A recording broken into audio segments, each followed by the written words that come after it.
Hey, this is David, Richter Scale Studios. A really quick video, not about the cool terrain or the figures, but this is a model by James Renteria from Contact Front Games. I'll put links below to this and his Etsy shop. Thanks, James, for sending this to me. Turned out great. This is about adhesives, this little video. I usually use Loctite glue to glue something like this together. This has 6 pieces, the body, a couple sponsons, and 3 grab pegs they're called.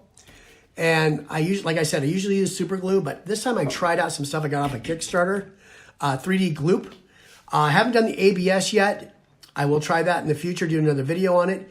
And it's my understanding they're developing a PETG Gloop, so that'll be amazing because I love printing with that now.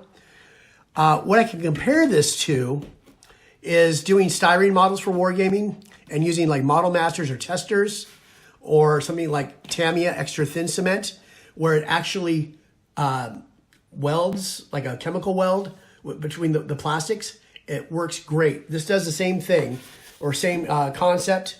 It's got an odor to it, so I do it in a well-ventilated area. It's got a little applicator. I'd probably do something a little more accurate next time, like a smaller acid brush or just a tossed throwaway brush, because I did get a little mess up on the bottom here. No big deal, it's hidden.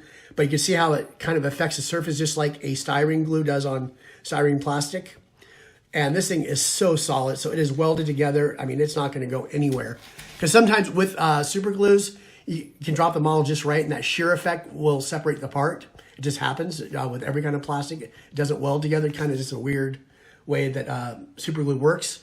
So that is it. I just wanna make this really quick. I'm gonna do another video on whatever's going on in the background here. And I got Ender 3 problems, so those are little previews. So I hope this helps someone out in the community, and as usual, thank you for joining me. We'll see you soon.